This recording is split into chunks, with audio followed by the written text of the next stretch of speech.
Hello, my dear friends. Welcome to IAC. Welcome to the Hindu Editorial Analysis Cum Vocabulary Enrichment. నేను మీ Kiran sir. So ఈరోజు మనం 26 ఫిబ్రవరికి సంబంధించినటువంటి కంటెంట్ని చూడబోతున్నాం. సో లాస్ట్ సాటర్డే రోజు మనం డిస్కస్ చేసినటువంటి విషయాలు వాటితో పాటుగా revision vocabulary at the same time ఆ రోజు మనం ఇచ్చినటువంటి అసైన్మెంట్ ఏదైతే ఇచ్చున్నామో దానికి సంబంధించినటువంటి సొల్యూషన్తో మన సెషన్ ఈరోజు స్టార్ట్ చేద్దాం. Okay, are you ready? Right. So let's start our session. So what the things we are going to discuss, it's assignment, revision, editorial and vocabulary. So let's start our session with assignment solution. Okay namma? So assignment solution ఒకసారి జాగ్రత్తగా చూసే ప్రయత్నం చేయండి.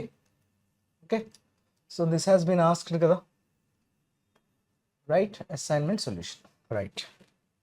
ఇంకొంచెం తగ్గించుకుందామా? Yeah. Is it fine now? Right.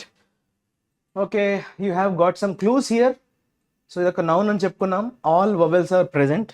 So ఇక్కడ ఉండేటువంటి AEIO ఇంకా you అనే ఒక్క వవెల్ కూడా ఉందంట. That was the clue. Route meaning all. Okay, so all అనే మీనింగ్ వచ్చేటువంటి రూట్ కూడా ఇందులో ఉందంట. రైట్. సో మనకి ఆల్ అనే మీనింగ్ వచ్చే రూట్ ఏంటి బేసిక్గా? It's pan. ప్యాన్ అయితే ఇక్కడ ఏ కనిపిస్తుంది కదా, అంటే మనం ప్యాన్ పెట్టచ్చా? It's pan. అయితే ఏఈఐఓయు కదా, ఇట్స్ పాండమోనియం. యూ కూడా వచ్చింది చూసారా? All vowels are present, pandemonium, disturbance, mayhem, commotion.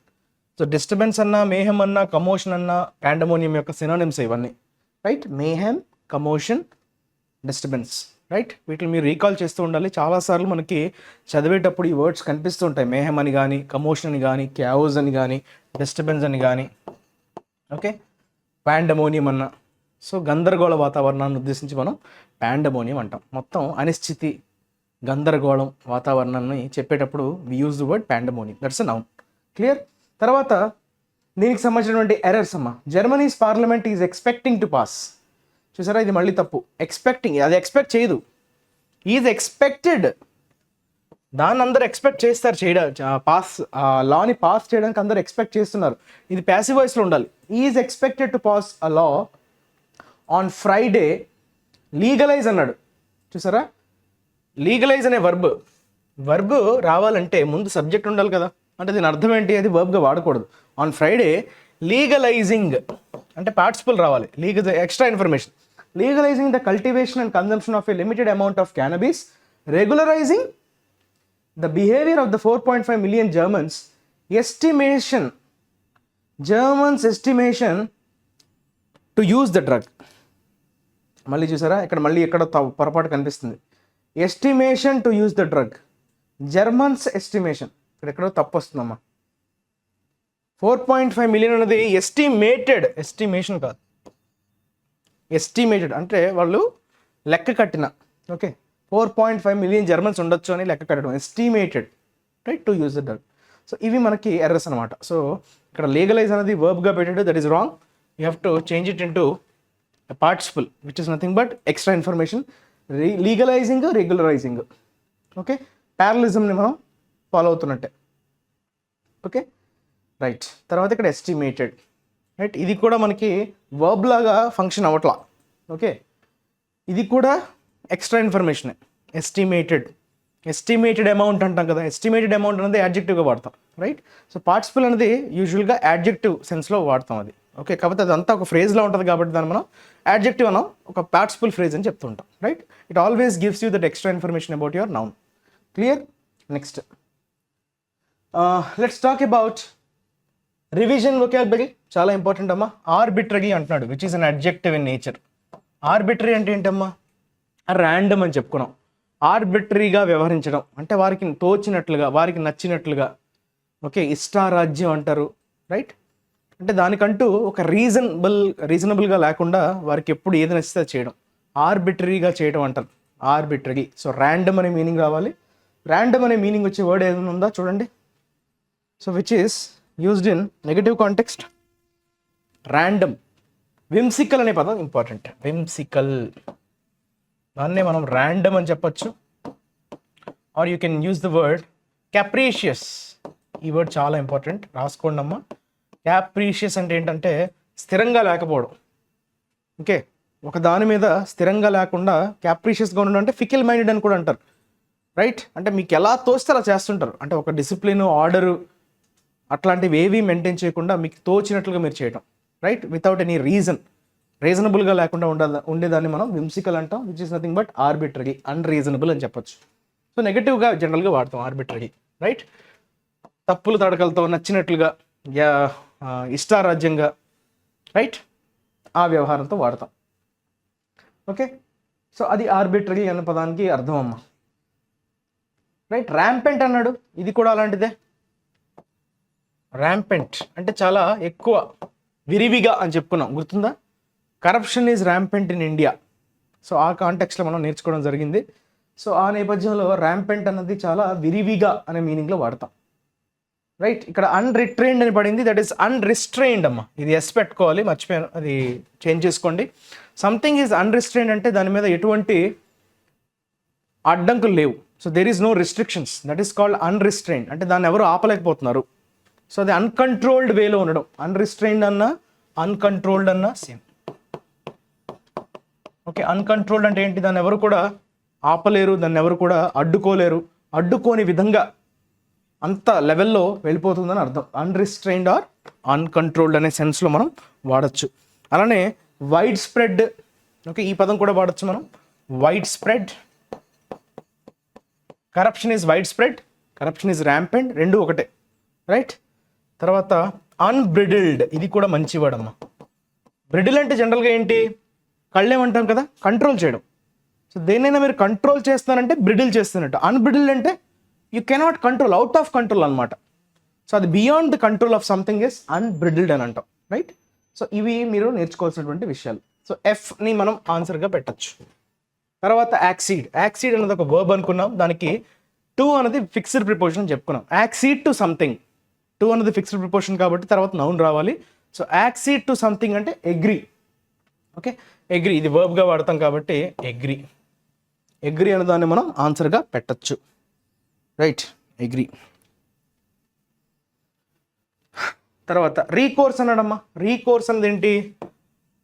Alternative అని కానీ, చాయిస్ అని కానీ, ఆప్షన్ అని కానీ చెప్పచ్చు. ఓకే, ఆల్టర్నేటివ్, ఆప్షన్, చాయిస్ అనే మీనింగ్స్ ఎక్కడైనా ఉన్నాయా? దానికి దగ్గరగా ఉండే వర్డ్ చూసుకోవాలి. మళ్ళీ మనకు తెలిసిన వర్డ్ అక్కడ ఉండదు, రైట్? అక్కడ ఉండే వర్డ్కి దగ్గరగా ఉండే వర్డ్ మళ్ళీ తెలియాలి. అందుకే వొకాబులరీ బేస్ అనేది ఏంటంటే మనకు తెలిసిన వర్డ్స్ అక్కడ కనబడవు, అక్కడ ఉండే వర్డ్కి ఈక్వలెంట్ మీనింగ్ని మనం, అందుకే వీలైనంత ఎక్కువ వర్డ్స్ తెలుసుకుంటే ఏమవుతుందంటే you will be able to match that, right? So మీరు జనరల్గా ఏమనుకుంటారు? రిసార్ట్ అని కనిపిస్తుంది. రిసార్ట్ అంటే మనకేంటి? హాలిడే వస్తే ఫ్యామిలీతో, ఫ్రెండ్స్తో వెళ్ళి చిల్ అయ్యే ప్లేస్ని మనం రిసార్ట్ అంటుంటాం. జనరల్గా సిటీ అవుట్స్కట్స్లో మనకి కనిపిస్తుంటాయి రిసార్ట్స్. సో ఫ్యామిలీతో టైంని స్పెండ్ చేయడానికి హాలిడే వచ్చినప్పుడు, right, we usually go to resort to have some fun time with our family or with our colleagues కావచ్చు, ఫ్రెండ్స్తో కావచ్చు, మనం రిలాక్స్ అవుతుంటాం. సో ఆ రిసార్ట్ నౌన్గా. ఓకే, మరి రీకోర్స్ ఈ రిసార్టెడ్ టు సంథింగ్ అంటే ఇంకా దాన్ని చివరి ఆప్షన్గా that was the final resort అని అంటారు. ఓకే, అది నౌన్గానే, ఇది కూడా నౌనే, అది నౌనే. సో నౌన్గానే దీనికి ఇంకొక అర్థం ఏంటమ్మా?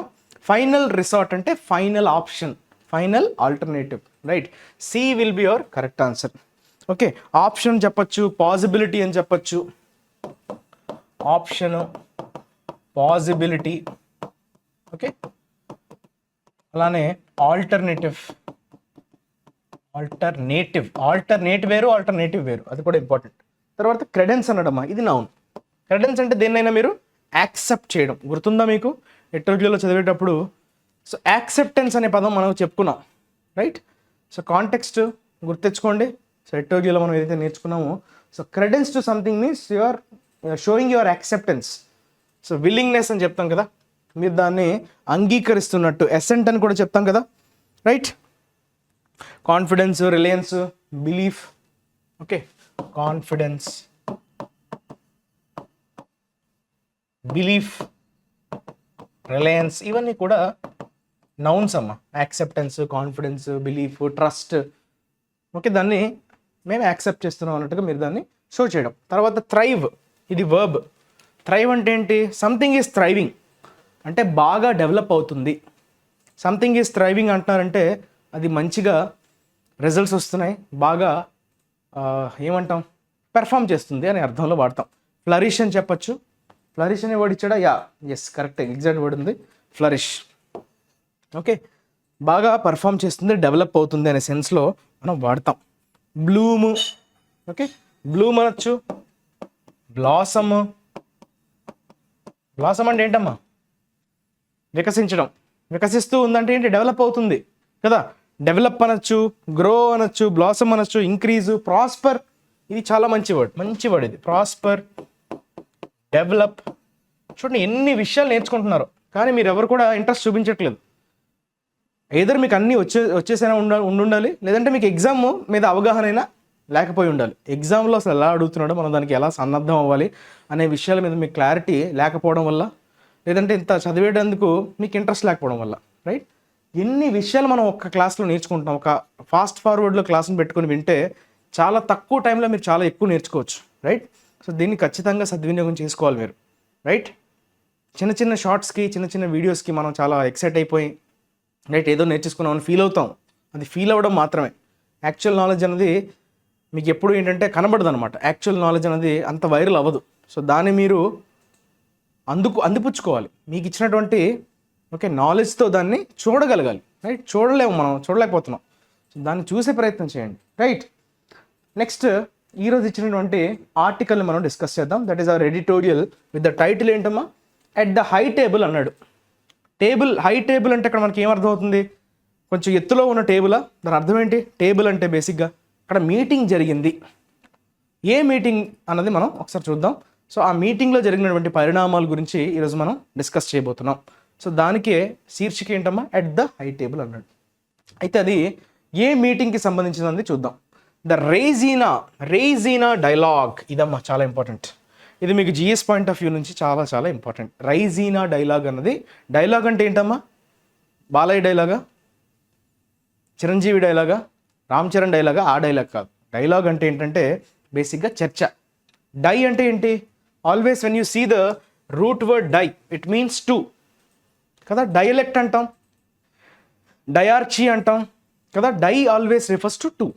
సో డయలాగ్, మోనోలాగ్ అంటే single person speaking, and dialogue means రెండు వర్గాలు కావచ్చు, రెండు పక్షాలు కావచ్చు, ఇద్దరు మనుషులు కూర్చొని చర్చించుకోవడాన్ని డైలాగ్ అంట. ఇది చాలాసార్లు నేను చెప్పాను. సో ఎవరైతే ఫస్ట్ టైం వింటున్నారో, ఈ మధ్య కొత్తగా ఫాలో అవుతున్నారో వాళ్ళ కోసం నేను కొంచెం దాన్ని ఇంకొంచెం ఎక్స్ప్లెయిన్ చేసే ప్రయత్నం చేస్తున్నాను. ఆల్రెడీ తెలిసిన వాళ్ళు ముందుకెళ్ళిపోవచ్చు, right? So lacked diversity in conversations of foreign policy, right? Foreign policy అన్నాడమ్మా. ఓకే, మన విధానం, విదేశీ వ్యవహారాల విధానాలని తెలిపేదే ఫారెన్ పాలసీ. అంటే వేరే దేశాలతో మనం ఎట్లాంటి సంబంధాలు నెలకొల్పాలి అన్న దానిపైన మనకంటూ ఒక పాలసీ ఉంటుంది.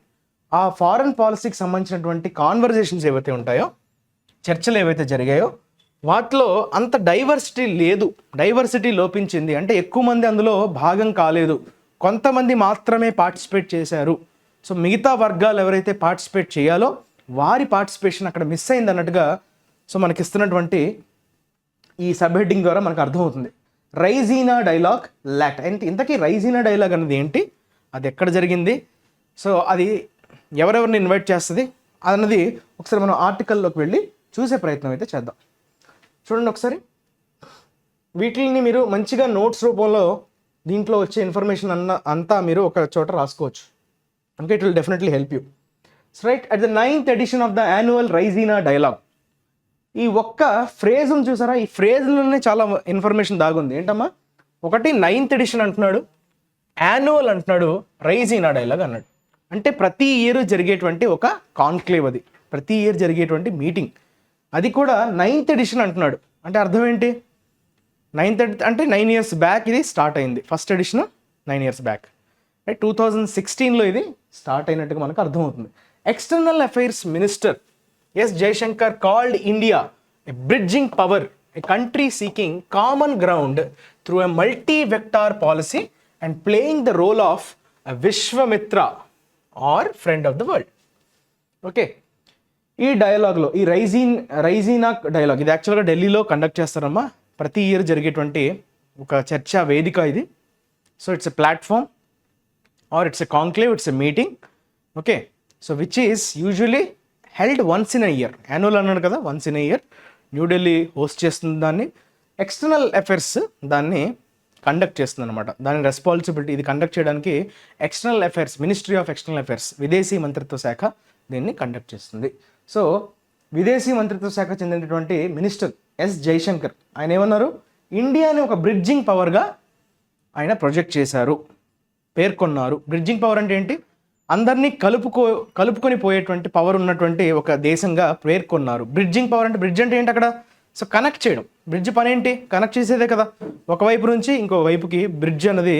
So it use to make that is, చాలా ఈజ్ చేయడం కదా, ట్రాఫిక్ని కానీ వెహికల్స్ని కానీ చాలా ఈజీగా పోనిచ్చేటట్లు చేయడాన్నే మనం బ్రిడ్జింగ్ అంటాం. సో బ్రిడ్జింగ్ అంటే అక్కడ అర్థం ఏంటంటే కలుపుకొని పోవటం అనే సెన్స్లో వాడుతున్నాడు. A country seeking common ground. Common ground అంటే సిమిలర్ ఐడియాస్, ఒపీనియన్స్ ఉండడం, దాన్ని మనం కామన్ గ్రౌండ్ అంటాం. సో ఏ దేశాలతోనైనా మనకి సిమిలర్ కైండ్ ఆఫ్ ఒపీనియన్స్ ఉన్నా, సిమిలర్ కైండ్ ఆఫ్ ఐడియాస్ ఉన్నా మనం దాన్ని కామన్ గ్రౌండ్ అని చెప్పచ్చు. Okay, through a multi vector policy. అది కొంచెం ఓకే, మల్టీ వెక్టార్ అని అన్నాడు. అంటే వెక్టార్స్ అంటే మీరు నార్మల్గా అనుకునేటువంటి వెక్టర్ ఏంటి, జనరల్గా డిసీజ్ కాజింగ్ ఏజెంట్, వాటిని మనం వెక్టార్స్ అంటాం కదా, రైట్. ఆ కాంటెక్స్లో ఇది వాడట్లేదు. ఓకే, మల్టీ వెక్టార్ పాలసీ అంటే ఫారెన్ పాలసీలో అదొక రకం అనమాట. ఓకే, మల్టీ వెక్టార్ అది ఫారెన్ పాలసీలో వన్ కైండ్ ఆఫ్ పాలసీ. రకరకాల, మల్టీ అంటే నాట్ సింగిల్ అని కదా. Okay, friendly and predictable relations, అందరితో ఫ్రెండ్లీ ప్రిడిక్టబుల్ రిలేషన్స్ని మెయింటైన్ చేయడాన్ని మనం మల్టీ వెక్టార్ పాలసీగా చెప్పుకుంటాం. ఎందులో అమ్మ, మన ఫారెన్ రిలేషన్స్లో. ఓకే, డిప్లొమాటిక్ రిలేషన్స్ కావచ్చు, ఫారెన్ పాలసీలో మల్టీ వెక్టర్ పాలసీ అనేది అందుకే ఎక్స్క్లూజివ్గా పెట్టాడు. అంటే అది నార్మల్ కాంటెక్స్లో వాడే పదం కాదు. ఓకే, ఫారెన్ పాలసీలో వాడేటువంటి స్టేట్మెంట్ అది. ఆ పదం ఫారెన్ పాలసీలో దానికంటూ ప్రత్యేకమైనటువంటి డెఫినేషన్ ఉంది అని అర్థం. సో జనరల్ మీనింగ్ని మీరు ఆపాదించడానికి లేదు. సో మల్టీ వెక్టర్ అంటే అందరితో ఫ్రెండ్లీగా ఉండటం, రైట్, ఆ సెన్స్లో మనం చెప్పచ్చు. అలానే ప్రిడిక్టబుల్ రిలేషన్స్, అన్ని కంట్రీస్తో ప్రిడిక్టబుల్ రిలేషన్స్ని మెయింటైన్ చేయగలిగే పాలసీని మనం మల్టీ వెక్టార్ పాలసీగా చెప్పచ్చు. ఓకే, అదమ్మా. And playing the role of Vishwamitra. Vishwamitra అంటే అర్థం ఏంటి, విశ్వ అంటే గ్లోబ్, మిత్ర అంటే ఫ్రెండ్. సో అందరికీ మిత్రుడు అంటే అజాత శత్రువు అంటాం కదా, అతనికి అసలు శత్రువులే లేకపోవడం, అందరితో కూడా మంచి రిలేషన్స్ మెయింటైన్ చేయగలడం. సో భారతదేశాన్ని అభివర్ణించారు ఏమని, విశ్వామిత్రగా. సో ఆ పాత్రని పోషించడానికి సిద్ధంగా ఉంది, పోషిస్తూ ఉంది, ప్లేయింగ్ ద రోల్ అన్నాడు కదా, అంటే పోషిస్తూ ఉంది ఆ పాత్ర. ఏ పాత్ర అమ్మా, Vishwamitra, friend of the world అని చెప్పారు ఎవరు, ఎస్ జయశంకర్ గారు, external affairs ministry. Such lofty ambitions, lofty అంటే నోబుల్, పాజిటివ్ కాంటెక్స్లో వాడే అడ్జెక్టివ్. లాఫ్టీ అంటే చాలా ఉన్నతమైన. Okay, ambitions are why the conference launched by the ministry of external affairs aims to engage global leaders on the big issues and challenges in the world. Okay, such lofty ambitions are why the conference launched by the aims. Okay, why the conference and ఎందుకు ఈ conference దేన్నే ఏం చేస్తుంది అనమాట. Okay, మధ్యలో అది phrase ఇచ్చాడు, launched by the ministry of external affairs అంటే ఇందాక మనం డిస్కస్ చేసిందే. సో అది ఎవరి ఆధ్వర్యంలో జరుగుతుందమ్మా, ఎవరు దాన్ని నిర్వహిస్తున్నారంటే మినిస్ట్రీ ఆఫ్ ఎక్స్టర్నల్ అఫైర్స్, విదేశీ మంత్రిత్వ శాఖ దాన్ని ఆ కాన్ఫరెన్స్ని లాంచ్ చేసింది, రైట్. దాని ఏమేంటి, to engage global leaders on big issues. So ప్రపంచ స్థాయి నాయకుల్ని పెద్ద పెద్ద ఇష్యూస్ గురించి, అలానే సవాళ్ళ మీద మాట్లాడటానికి, ప్రపంచానికి సంబంధించినటువంటి ఈ ఛాలెంజెస్ గురించి, రైట్, ఇష్యూస్ గురించి వాళ్ళని ఎంగేజ్ చేయడానికి ఈ ప్లాట్ఫామ్ అనేది, ఎందుకు ఈ కాన్ఫరెన్స్ అనేది కండక్ట్ చేస్తుందో దాని యొక్క అంబిషన్స్. ఓకే, అందుకే అన్ని ఇలాంటి కాన్ఫరెన్స్ కండక్ట్ చేయడానికి మనకు అర్థమవుతుంది ఎందుకంత లాఫ్టీ అంబిషన్స్ ఉన్నాయి అన్నది. ఈ కాన్ఫరెన్స్ యొక్క ఎయిమ్ని చూస్తే మనకు అర్థమవుతుంది. సో గ్లోబల్ లీడర్స్ని ఎంగేజ్ చేసి పెద్ద పెద్ద ఇష్యూస్ మీద, ఛాలెంజెస్ మీద మాట్లాడించడానికి ఇది ఒక వేదికగా దీన్ని వాడుతున్నారు. దీన్ని బట్టే మనకి దానికి ఎంత నోబుల్ అంబిషన్స్ ఉన్నాయో అనేది మనకు అర్థమవుతుంది అని చెప్తున్నాడు. Greek prime minister Kyriakos Mitsotakis, who inaugurated the event, spoke about the importance of connectivity projects such as the India, Middle East, Europe Economic Corridor. Okay, India, Middle East, Europe ఈ మూడింటికి సంబంధించినటువంటి ఒక ఎకానమిక్ కారిడార్ని మీద focus పెట్టాలి అన్నట్టుగా ఎవరు పేర్కొన్నారమ్మా, Greek prime minister. అతని పేరేంటి? కిరియాకోస్ మిత్సోటాకిస్. అతనే ఈ 9th ఎడిషన్ని ఆయన చేతుల మీదుగా ఇనాగ్రేట్ చేశారు. అంటే మేబీ ఆయన చీఫ్ గెస్ట్గా పిలిచి ఉండొచ్చు. సో అతను ఈ 9th ఎడిషన్ ఆయన చేతుల మీదుగా ఇనాగ్రేట్ అవుతున్నట్టుగా మనకు అర్థమవుతుంది. సో అతను ఈ కనెక్టివిటీ ప్రాజెక్ట్స్, కనెక్టివిటీ అంటే రైల్ రూట్ కావచ్చు, సీ రూట్ కావచ్చు, అంటే ట్రేడ్ ఇంకా బెటర్ అవ్వడానికి ఆ మార్గం, ఓకే, మిడిల్ ఈస్ట్కి కనెక్ట్ చేయడానికి ఇండియాని, మిడిల్ ఈస్ట్ని, యూరోప్ని, ఈ 3 countries, okay, 3 ఖండాలు, right.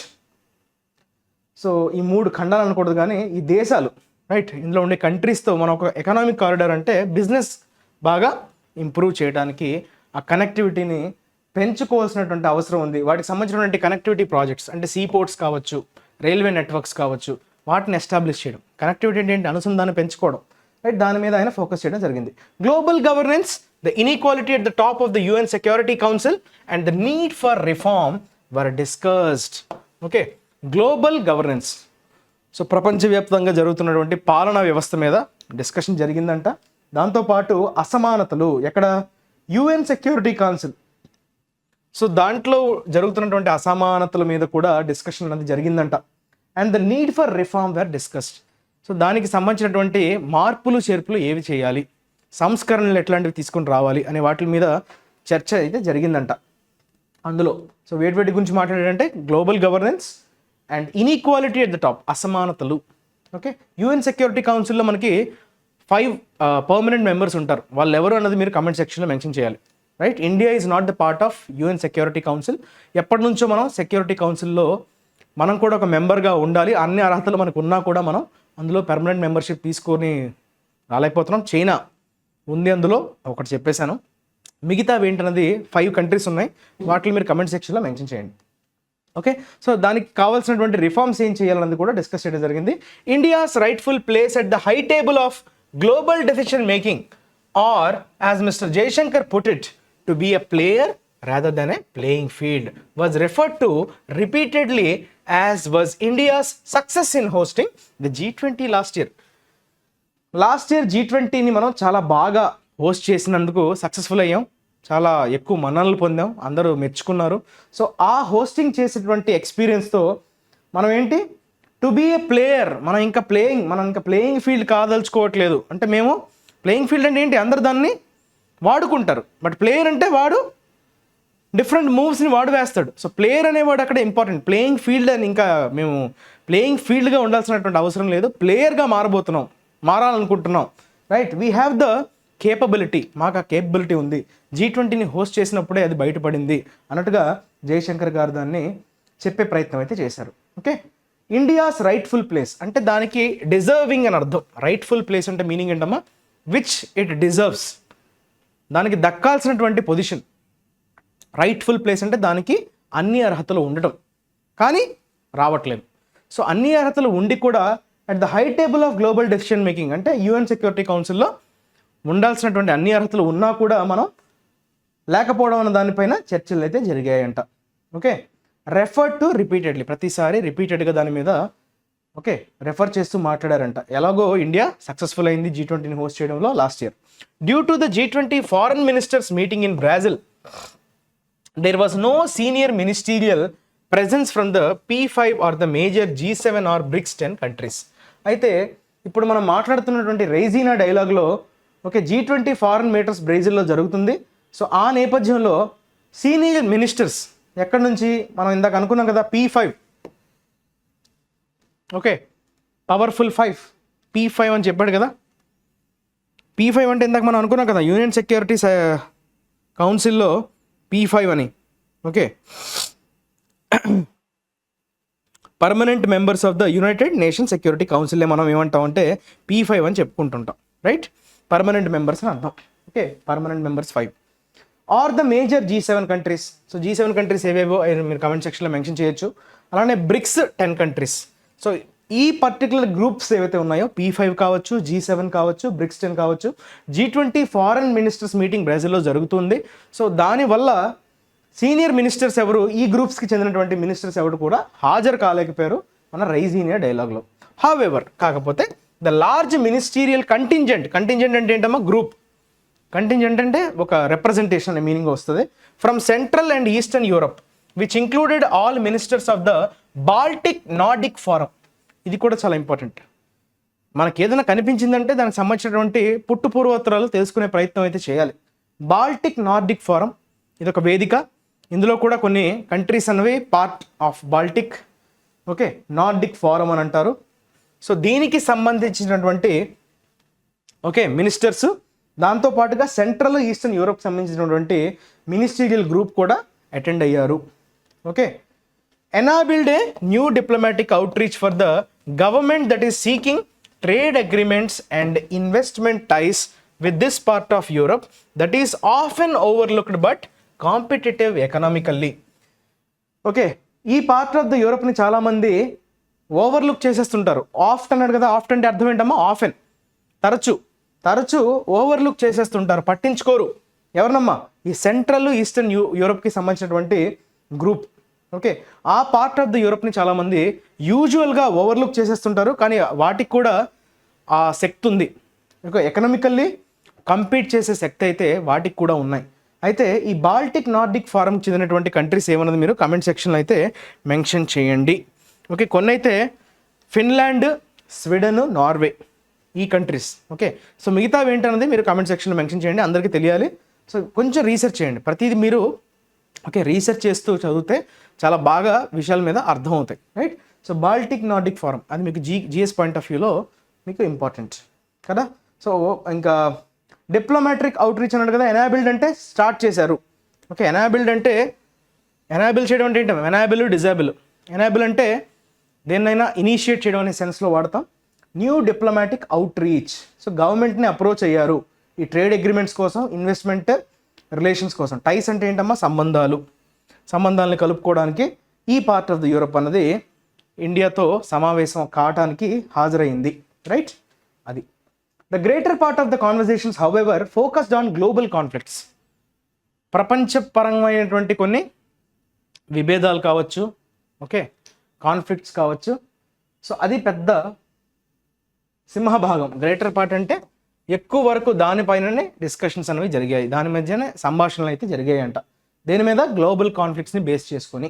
With the heavy presence of European dignitaries turning the spotlight on the Russian war in Ukraine and panels on military and naval strategy concentrating on the need to handle and aggressive China.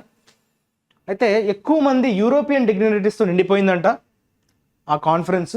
So అందరూ Russian war, ఉక్రెయిన్లో జరుగుతున్నటువంటి Russian war మీద turn the spotlight అంటే దాని మీద focus చేశారు, దాని మీద ఎంఫసిస్ చేశారు అనేటువంటి అర్థంలో టర్న్ ద స్పాట్లైట్ అనేటువంటి ఒక ఇడియోమాటిక్ ఎక్స్ప్రెషన్ని వాడటం జరిగింది. అండ్ ప్యానల్స్, సో ఆ కాన్ఫరెన్స్లో పార్టిసిపేట్ చేసినటువంటి ప్యానల్స్ కూడా ఈ మిలిటరీ అండ్ నేవల్ స్ట్రాటజీ, మనం ఎటువంటి వ్యూహంతో ముందుకు వెళ్ళాలి, అది కూడా మిలిటరీ పరంగా, నేవీ పరంగా ఎటువంటి స్ట్రాటజీస్ వేసుకోవాలి, దేనికోసం ఆ స్ట్రాటజీస్, చైనాని నిలువరించాలి. చాలా దూకుడుతో వ్యవహరిస్తుంది, ఎక్కడ పడితే అక్కడ చొరబాట్లు చేస్తుంది, చాలా ఇంటర్నేషనల్ దాన్ని ఏమంటామమ్మా రెస్ట్రిక్షన్స్ కావచ్చు, ఏవైతే అందరూ ఫాలో అవ్వాలో వాటిని తొంగలో తొక్కి చాలా వరకు వైలేషన్స్ చేస్తుంది. అగ్రెసివ్గా ఉన్నటువంటి ఆ చైనాని ఆపడానికి మనం ఎటువంటి స్ట్రాటజీస్ని అవలంబించాలన్న దాని మీద కూడా ప్యానల్స్ అనేవి డిస్కస్ చేయడం జరిగింది. Military and naval strategy concentrating on the need to handle. So ఇప్పుడు చాలా అవసరం ఉంది, చైనాని ఆపాలి, చైనా చాలా దూకుడుతో వ్యవహరిస్తుంది అన్న దాన్ని డిస్కస్ చేసేయంట. Unfortunately these conversation did not strive for balance as neither Russia nor China was invited. కాకపోతే ఇప్పుడు చూడండి, రష్యాని తప్పుపడుతున్నారు, చైనాని తప్పుపడుతున్నారు, కానీ అంటే ఎగనిస్ట్గానే మాటలు వస్తున్నాయి మనకి చైనా మీద, రష్యా మీద. కాకపోతే అది అన్బ్యాలెన్స్డ్గా అనిపిస్తుంది. ఎందుకు? బికాస్ అన్ఫార్చునేట్లీ, దురదృష్టవశాత్తు ఈ కాన్వర్జేషన్స్లో బ్యాలెన్స్ అన్నది వాళ్ళు మెయింటైన్ చేయలేకపోతున్నారు. ఎందుకంటే రష్యా, చైనా ఇద్దరు కూడా పార్టిసిపేట్ చేయలేదు, వారిలో ఎవరు కూడా, ఏ దేశానికి చెందినటువంటి ప్రతినిధులు కూడా హాజరు కాలేదు. There was minimal presence from South East Asia. So దానివల్ల ఏంటంటే అందరూ రష్యాని, చైనాని వ్యతిరేకంగానే మాటలు వస్తున్నాయి, కానీ దాన్ని డిఫెండ్ చేసుకునే ప్రయత్నం జరగలేదు. So there is no balance. There was a minimal presence from South East Asia. South East ఏషియాలో కంట్రీస్ కావచ్చు, లాటిన్ అమెరికా కావచ్చు, and even South Asia excepting Nepal and Bhutan. నేపాల్ని, భూటాన్ని తప్పిస్తే ఈ సౌత్ ఏషియా కావచ్చు, లాటిన్ అమెరికా కావచ్చు, సౌత్ ఈస్ట్ ఏషియా నుంచి చాలా తక్కువ మంది హాజరయ్యారు. మినిమల్ ప్రెజెన్స్ అంటున్నాడు కదా, సో హాజరు అనేది చాలా తక్కువ ఉంది. A larger presence may have offered more variegated positions and thrown light on the pressures they face from these conflicts. Okay, so ఇంకొంతమంది ఎక్కువగా ఉండుంటే మే హ్యావ్ ఆఫర్డ్, వారు ఉండుంటే, లార్జర్ ప్రెజెన్స్ లేదు, మినిమం ప్రెజెన్స్ అని ఆల్రెడీ చెప్పాడు కదా, తక్కువ మంది ప్రజెంట్ అయ్యారు. వీళ్ళు కూడా ఉండుంటే ఏమయ్యేది, వారు కూడా different variety of positions, variegated అంటే ఏంటమ్మా, డైవర్స్ అనే మీనింగ్ వస్తుంది, రకరకాల, ఓకే, వెరైటీ ఆఫ్ అని చెప్పచ్చు. అండ్ థ్రోన్ లైట్ అంటే అర్థం ఏంటమ్మా, దాని మీద మీకు అవగాహన పెంచే ప్రయత్నం చేయడం. త్రో లైట్ అంటే ఏ విషయం మీద మనకి అర్థం కాని విషయం ఏదైతే ఉంటే దాని మీద if you throw light on something you're trying to give the information about something. So దాని గురించి సంపూర్ణ సమాచారాన్ని ఇచ్చే ప్రయత్నం చేయడాన్ని మనం త్రో లైట్ అంటాం. అంటే అది మీకు అర్థం కావట్లేదు, దాని మీద మీకు క్లారిటీ ఇవ్వడం, ఎగ్జాక్ట్గా చెప్పాలంటే క్లారిటీ ఇవ్వడం, స్పష్టం చేయడం అనే సెన్స్లో మనం త్రో లైట్ అని అంటాం. ఆన్ ద ప్రెషర్స్ అయితే దేని మీద క్లారిటీ ఇవ్వాలి, అవి ఎదుర్కొంటున్నటువంటి ప్రెషర్స్, ఒత్తిడులు ఏవైతే ఉన్నాయో, ఓకే, ఈ కాన్ఫ్లిక్ట్స్ ద్వారా వచ్చేటువంటి ఒత్తిళ్ళని అవి ఎక్స్ప్లెయిన్ చేసే స్కోప్ ఉండేది ఒకవేళ వచ్చుంటే, కానీ అలా జరగలేదు. Panels on democracy understandably steered clear of the vibrant debates within India on the decline of freedoms, but the lack of non-governmental civil society organizations in the discourse produced a narrow view of the challenges that democracy faces worldwide. ఇక్కడ కొంచెం క్రిటికల్గా మాట్లాడాడమ్మా, అంటే కొంచెం అక్కడ జరుగుతున్నటువంటి positives మాట్లాడాడు, negatives కూడా ఇప్పుడు కొంచెం చెప్పే ప్రయత్నం చేస్తున్నాడు. డెమోక్రసీ గురించి మాట్లాడే ప్యానల్స్ ఏవైతే ఉన్నాయో అండర్స్టాండబుల్లీ స్టీర్డ్ క్లియర్ అనేది చాలా ఇంపార్టెంట్. అంటే ఎస్కేప్ అవడం అని అర్థం, అవాయిడ్ చేయడం అని అర్థం, తప్పించుకుని వెళ్ళిపోయారు. ఎవరు తప్పించుకుని వెళ్ళిపోయారమ్మా, డెమోక్రసీ మీద డిస్కషన్ చేస్తున్నటువంటి ప్యానల్స్ ఏవైతే ఉన్నాయో అవి steered clear of vibrant debates, అంటే చాలా ఇంపార్టెంట్, చాలా అవసరమైనటువంటి చర్చలు అనేవి ఎస్కేప్ అయిపోయారు, మాట్లాడలేదు, డిస్కషన్లో భాగంగా ఉంచలేదు. దేనికి సంబంధించి, with in India on the decline of freedoms, మన స్వేచ్ఛ ఏదైతే రోజు రోజుకి పడిపోతుంది అనేటువంటి ఒక డిబేట్ ఇండియా లోపల జరుగుతుందో, సో దాని మీద చర్చను మాత్రం వాళ్ళు చేయకుండా they moved on. But the lack of non governmental civil society organisations, ఇప్పుడు గవర్నమెంట్ వాళ్ళే వచ్చి మాట్లాడితే డెమోక్రసీ గురించి ఖచ్చితంగా వాళ్ళు ఎక్కడైనా నెగిటివ్స్ చెప్పరు, దాన్ని వాళ్ళు డిఫెండ్ చేసుకునే ప్రయత్నమే చేస్తారు. సో ప్రభుత్వాలు ఎప్పుడు కూడా డెమోక్రసీ మీద డిబేట్ జరిగేటప్పుడు మిగతా వాళ్ళని కూడా ఇంక్లూడ్ చేయాలి, ఎస్పెషలీ గవర్నమెంట్కి సంబంధం లేని ఆర్గనైజేషన్స్, అంటే మనం నాన్ గవర్నమెంటల్ ఆర్గనైజేషన్స్ అంటాం కదా, ఎన్జిఓస్ అని, వాటినే మనం సివిల్ సొసైటీ ఆర్గనైజేషన్స్ అంటాం. అంటే పబ్లిక్ మంచి కోసం పనిచేస్తున్నటువంటి సంస్థలు, కానీ ప్రభుత్వంతో సహకారం ఉంటుంది తప్ప ప్రభుత్వానికి దానికి డైరెక్ట్ రిలేషన్స్ ఏవి ఉండవు. సో అవి కూడా వాటి ప్రెజెన్స్ కూడా ఉంటే ఏమవుతుంది, మనకి డెమోక్రసీ మీద అదర్ నెగటివ్స్ కూడా తెలుస్తాయి, కాన్స్ కూడా తెలుస్తాయి. ప్రోస్ మాత్రమే చెప్పుకుంటాయి. గవర్నమెంట్స్ ఎప్పుడు ఏంటి, వాళ్ళకి ఫర్గానే చెప్పుకుంటారు, వారు దానికి ఎప్పుడు ఎగ్నెస్ట్గా వెళ్ళరు, రైట్. మనకి రెండో సైడ్ ఆఫ్ ద కాయిన్ కూడా తెలిసే అవకాశం ఉండదు. సో అదే అక్కడ క్లియర్గా చెప్పాడు. సో వాళ్ళ లేకపోవడం, ఈ సివిల్ సొసైటీ ఆర్గనైజేషన్స్ అనేవి, non governmental civil society organisations లేకపోవడం, ల్యాక్ ఆఫ్ డిస్కోర్స్ అన్నాడు. డిస్కోర్స్ అంటే మీటింగే, ఆ డిస్కషన్లో, ఆ డైలాగ్లో వీరు లేకపోవడం అన్నది ఒక narrow view of the challenges democracy face చేస్తున్నటువంటి ప్రపంచంలో, వరల్డ్ వైడ్ అన్నాడు కదా, ప్రపంచంలో ప్రజాస్వామ్యం ఎదుర్కొంటున్నటువంటి సవాళ్లను చాలా నేరో వ్యూ చూపించింది, అంటే అంత బ్రాడ్ వ్యూ ఇవ్వలేకపోయింది అన్నట్టుగా చెప్తున్నాడు, అంటే క్రిటిసైజ్ చేస్తున్నట్టుగా, right. నాటబ్లీ absent were conversations focusing on the Israeli war in Gaza. ఓకే, గాజాలో జరుగుతున్నటువంటి ఇజ్రాయిలీ వార్ మీద కూడా అంతగా ఫోకస్ చేస్తూ కాన్వర్జేషన్స్ జరగలేదంట. Notably absent were conversations. So అక్కడ కూడా చర్చలు ఇజ్రాయిలీ వార్ గురించి మనం అనుకున్నాం కదా, గ్లోబల్ లీడర్స్ని పిలిచి ప్రపంచంలో జరుగుతున్నటువంటి ఇష్యూస్ అన్నిటి మీద మాట్లాడడమే కదా, ఎక్కడెక్కడ ఏ ప్రాబ్లమ్స్ ఉన్నాయి అంటే అందరూ కలిసి ఒక దగ్గర కూర్చొని మాట్లాడడానికి వేదికలు అవసరం. ఎందుకంటే ఎవరు మట్టులుగా వారు, ఇప్పుడు మనం చూసామా, ఎప్పుడు పనిచేస్తూ ఉంటాం, ఒక్కోసారి మనకి గ్యాదరింగ్స్ అవసరం. ఎందుకు గ్యాదరింగ్స్ అవసరం, గ్యాదర్ అయితే కొన్ని అపోహలు తొలుగుతాయి. సో మనకు చాలా ఒపీనియన్స్ ఫ్రేమ్ చేసేసుకుంటుంటాం. సో వాటిని మనం స్పష్టంగా వాటిని తొలగించుకోవాలి, రైట్. స్పష్టత పెరగాలి, క్లారిటీ కోసం అప్పుడప్పుడు ఒక జాయింట్ మీటింగ్స్ కండక్ట్ చేస్తే అప్పుడు క్లారిటీ అనేది బాగా పెరుగుతుంది. సో ఆ ఉద్దేశంతో చెప్పాడు కాన్వర్జేషన్స్ ఇజ్రాయలీ వారికి సంబంధించి ఎక్కడ కూడా జరగలేదంట. Such omissions not only mean a lack of diversity in conversations at India's premier forum for foreign policy thinking, but they also take something away from Mr. Jaishankar's otherwise sound observation that the Raisina dialogue has become the made in India version of global public square. Such omissions అంటాడు. అంటే omissions అంటే దాని గురించి delete చేయడం, omissions అంటే include చేయకపోవడం, omissions అంటే ఏంటమ్మా దాన్ని చేర్చకుండా మాట్లాడడం. సో ఏవైతే చేర్చకుండా ఇట్లా ఈ సివిల్ సొసైటీ ఆర్గనైజేషన్స్ కావచ్చు, లేదంటే ఇట్లా డెమోక్రసీ వరల్డ్ వైడ్ ఫేస్ చేస్తున్నటువంటి ఇష్యూస్, అంటే మన డిక్లైన్ ఆఫ్ ఫ్రీడమ్స్ అన్నారు చూసారా. సో స్వేచ్ఛను ఎట్లయితే కోల్పోతున్నాము అనే విషయాలపైన ఎక్కడ కూడా చర్చ జరగట్లేదు. ఇట్లా కొన్నిటిని ఒమిట్ చేసేస్తున్నాం, అంటే వాటిని ఇంక్లూడ్ చేయట్లేదు, వాటిని తొలగించేస్తున్నాం. సో ఇలా చేయడం వల్ల ఏమవుతుంది, డైవర్సిటీ అనేది లేకుండా పోతుంది. డైవర్సిటీ అనేది చాలా ఇంపార్టెంట్ కదా. డైవర్సిటీ ఉంటేనే కదా దాని నుంచి ఒక సొల్యూషన్ అనేది బయటపడుతుంది. మనం డైవర్స్గా లేకుండా కేవలం మనకు అనుకూలంగా ఉన్న వాటి మీద చర్చ జరిగితే అప్పుడు అది చర్చ ఎందుకు అవుతుంది? అన్నీ రావాలి points, for, pros, cons, okay, against, for, అన్నీ రైట్.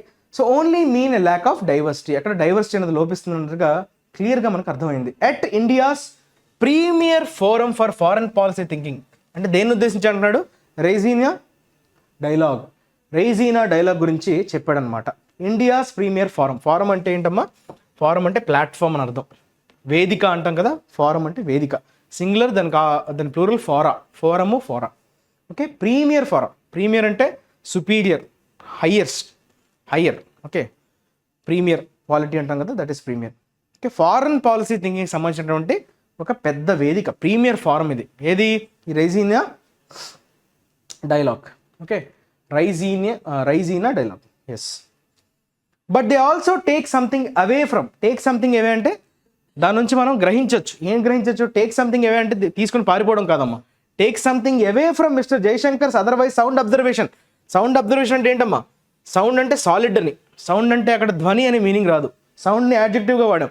అబ్జర్వేషన్ అంటే గమనించడం, ఏం గమనించారు, చాలా బలమైనది. సౌండ్ అబ్జర్వేషన్ అంటే ఓకే స్ట్రాంగ్ అని అర్థం, ఓకే. ఏమని అబ్జర్వ్ చేశారు, ఓకే, జయశంకర్ గారు, Raisina dialogue has become the made in India version global public square.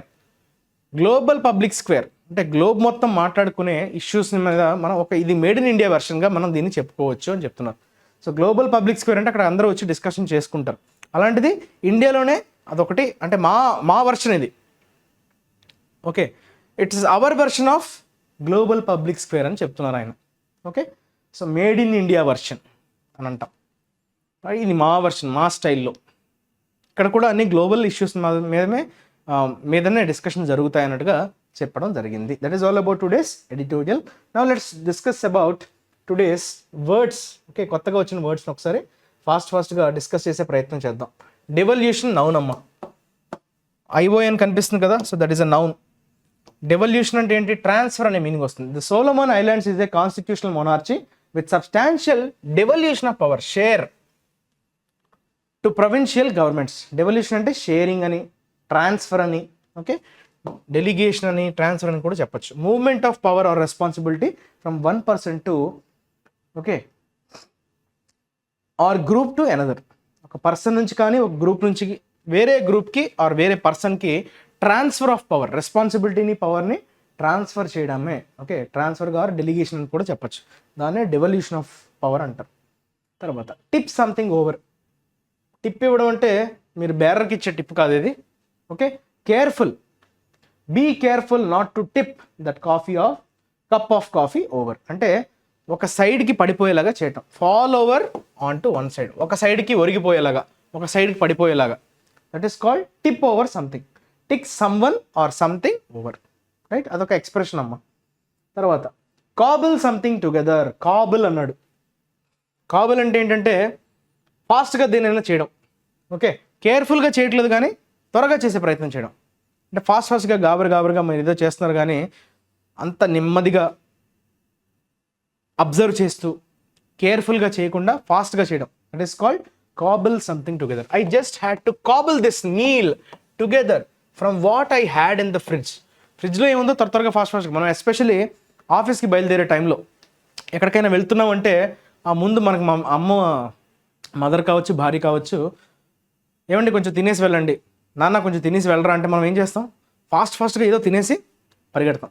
So that is nothing but your cobble something, cobble the meal together. ఇక్కడ ఏమన్నాడు, కాబుల్ మీల్. ఇక్కడ something అంటే ఏమొచ్చింది, ఇక్కడ మీల్. సంథింగ్ అంటే సంథింగ్ రిలేటెడ్ టు ఇది ఏదైనా కావచ్చు. Okay, so cobble together.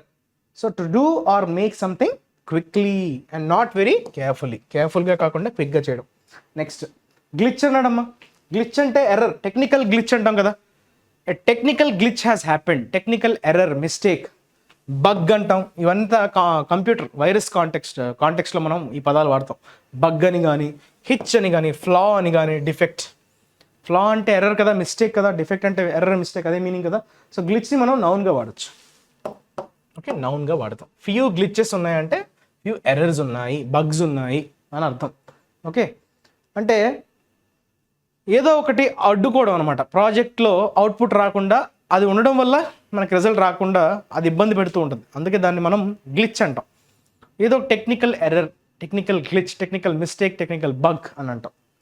Okay, స్నాల్ అని కూడా చెప్తారమ్మా. స్నాల్, SNARL, ఈ పదం కూడా వస్తుంటుంది ఒక్కోసారి. రైట్, నెక్స్ట్ బిడ్ అన్నాడమ్మా. బిడ్ అంటే నౌన్గా వాడచ్చు, వర్బ్గా కూడా వాడచ్చు. బిడ్ అంటే ఆక్షన్ అనే మీనింగ్ ఉంది, అటెంప్ట్ అనే మీనింగ్ ఉంది. ఏమన్నామో ఆక్షన్ అనే మీనింగ్ ఉంది, బిడ్డింగ్లో పార్టిసిపేట్ చేయడం ఆక్షన్. అటెంప్ట్ అనే మీనింగ్ ఉంది. ఆఫర్, బిడ్ చేశారు అంటే ఆఫర్ చేయడం, ఆఫరు, టెండరు, ప్రపోజ్ చేయడం అనే సెన్స్లో వాడతాం. ఎస్పెషలీ ఎప్పుడైనా ఆక్షన్ జరిగేటప్పుడు మీరు ఎంత అమౌంట్ అన్నది ఆఫర్ చేస్తున్నారు. పాట పాడడం అంటారు కదా, వేలం పాట. సో ఆ పాటలో మనం పాడతారు కదా, ఒకటోసారి, రెండోసారి, మూడోసారి. ఆ ఒకటోసారి, రెండోసారి, మూడోసారి అనేటప్పుడు మనం ఎంతో కొంత అమౌంట్ని ఆఫర్ చేస్తాం. దాన్నే మనం బిడ్ చేయడం అంటాం. Okay, she knew she could not afford it, so she did not bid. So అందుకే ఆమె పాడలేదు. పాడలేదంటే అక్కడ సింగింగ్ అని కాదు, రైట్, ఆక్షన్లో పార్టిసిపేట్ చేయలేదని అర్థం. రైట్, ఆఫర్ చేయడం అనే సెన్స్లో వాడతాం. రాకీ అమ్మ. రాకీ అంటే సాలిడ్ అనుకుంటున్నారా, రాకీ భాయ్ అనుకుంటున్నారా? రెండు కాదు. Rocky is basically adjective. అంటే ఏంటి, స్టడీగా లేకపోవడం. రాకీ రిలేషన్స్ అంటే రిలేషన్స్ అంతా బాగా లేవు, స్టడీగా లేవు, స్టేబుల్గా లేవు. అంటే అన్స్టేబుల్ అని చెప్పొచ్చు, షేకీ అనొచ్చు. Unstable, unsteady, unstable, shaky. The relationship got off to A Rocky start, అంటే బ్యాలెన్స్ కోల్పోయింది. Right, uncertain and difficult and not likely to last long. Okay, long lasting కాకుండా కొంచెం అన్సర్టైన్తో నిండి ఉండడాన్ని మనం రాకీ అంటాం. తర్వాత ఈజ్ అన్నాడమ్మా. ఓకే, ఈజ్ వర్బ్గా మనం చెప్పచ్చు. To is the problem of over crowding, అంటే సాల్వ్ చేయడం, రిజాల్వ్ చేయడం అనే సెన్స్లో వాడచ్చు. లేదంటే ఆ ప్రాబ్లమ్ని సులభతరం చేయడం, కొంచెం డిఫికల్టీని తొలగించే ప్రయత్నం చేయడం. రైట్, అంటే ఎక్కడైతే ఇష్యూ ఉందో ఆ ఇష్యూని క్లియర్ చేయడం. Right, to make or become less severe, difficult, unpleasant, painful, etcetera. Simplify అనొచ్చు, స్మూత్ అనొచ్చు, ఫెసిలిటేట్ అనొచ్చు. ఫెసిలిటేట్ చేయడం అంటే ఏంటమ్మా, ఇష్యూస్ ఏమైనా ఉంటే వాటిని అడ్రస్ చేయడం. రైట్, స్మూత్ చేయడం, సులభతరం చేయడం, సింప్లిఫై చేయడం, అంతేనా? That is called your ease. ఈజ్ని మనం నౌన్గా కూడా వాడచ్చు. దేన్నైనా ఈజ్తో చేయడం అంటారు. ఈజీ యాడ్జెక్టివ్, ఈజ్ నౌన్గా కూడా వాడచ్చు. ఈజ్తో చేస్తున్నారంటే ఎఫర్ట్లెస్ అనే మీనింగ్ వస్తుంది. చాలా సులభంగా, సునాయాసంగా అని అంటారు కదా, దట్ ఈస్ ఈజ్. కష్టం లేకుండా, ఎఫర్ట్లెస్గా చేయడం. Be rooted in something. చూడండి, చాలా ఇంపార్టెంట్ అమ్మా. రూటెడ్ ఇన్ సంథింగ్, ఈ ఎక్స్ప్రెషన్ కూడా ఇప్పుడు వాడతామంటే most prejudices are rooted in ignorance. Prejudices అంటే ఏంటమ్మా, ఆల్రెడీ మనకి ప్రీ కన్సీవ్డ్ నోషన్స్ అంటాం. దేని మీదైనా ఒక ఒపీనియన్ని త్వరగా ఫ్రేమ్ చేసుకోవడం. రైట్, ఆ ఒపీనియన్ని ఫ్రేమ్ చేయడం వెనకాతల ఏంటమ్మా, ఏంటి దాగి ఉంది, రూటెడ్ ఇన్ ఇగ్నోరెన్స్. చాలా వరకు మనకి ఇగ్నోరెన్స్ వల్లనే అలాంటి ప్రిజుడిసెస్కి పాల్పడుతున్నాం. ఇగ్నోరెన్స్ అంటే మనకి దాని మీద అవగాహన లేమి. Right, ignorance is not having adequate knowledge about something. Right, to be based on something or caused by something. Okay, దాన్ని బేస్ చేసుకొని, ఓకే, ఇగ్నోరెన్స్ వల్లనే ఈ ప్రిజుడైసెస్ అనేవి ఫాలో అవుతున్నాయి, బాగా కూరుకుపోయాయి అని చెప్తాం కదా. రూటెడ్ ఇన్ రీజన్, ఇగ్నోరెన్స్ అనేది రీజన్ కదా. So to be based on something, ignorance మీద బేస్ అయి ఉంది ప్రిజుడైసెస్. సో బేస్ అయి ఉండడం అనే సెన్స్లో వాడతాం రూటెడ్ ఇన్, రైట్. పాతుకుపోయింది, పేరుకుపోయింది అనే సెన్స్లో. అసైన్మెంట్ చూద్దామమ్మా. అసైన్మెంట్ ఆఫ్ ద డేని మీరు అందరూ ఖచ్చితంగా ఆన్సర్ చేయాలి. అలానే ఎట్టోజల్లో డిస్కస్ చేస్తూ నేను కొంత పోర్షన్ మీకు ఇచ్చాను, వాటిని కూడా మీరు ఖచ్చితంగా ఆన్సర్ చేసే ప్రయత్నం అయితే చేయాలి, right. So this is my request. Next we will see this assignment. దీన్ని ఖచ్చితంగా ఆన్సర్ చేసే ప్రయత్నం చేయండి అమ్మా. చాలా ఇంట్రెస్టింగ్గా ఉంటాయి, వీటి వల్ల మీకు కాన్ఫిడెన్స్ బాగా బూస్ట్ అవుతుంది. కానీ మీరు ఆనెస్ట్గా చేయాలి, కాపీ కొట్ చేయడం వల్ల యూజ్ ఏమి ఉండదు. ఆనెస్ట్గా చేయండి, right. Less than 5% of Indians are now expected to be under the poverty line, and extreme destitute has almost gone aside, a top government official asserted on Sunday, citing the findings of the Household Consumption Expenditure Survey for 2022-23.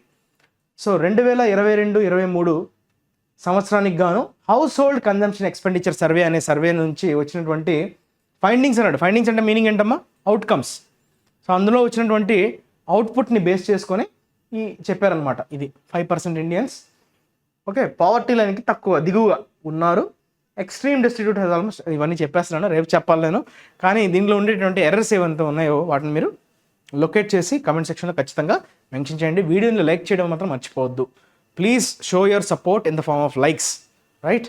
లేదంటే ఇది ఆపేస్తాం, దీన్ని continue చేయాల్సిన అవసరం లేదు. ఎందుకంటే చాలామంది చూస్తున్నారు కానీ but they are not liking the video. Because మీకు ఏ పరంగా మీరు నాలెడ్జ్ని గెయిన్ చేసుకుంటున్నా, అది ఎట్టోజల్లో కావచ్చు, వొకాబులరీలో కావచ్చు, అసైన్మెంట్లో కావచ్చు. సో రకరకాలు డిఫరెంట్ స్టేజెస్లో ఉన్న వాళ్ళకి ఒక్కొక్కరికి ఒక్కొక్క రకంగా ఉపయోగపడుతుంది ఈ సెషన్ అంతా, రైట్. ఎవరైతే స్టక్ అవుతున్నారో వాళ్ళకి ఇది ఉపయోగపడవచ్చు.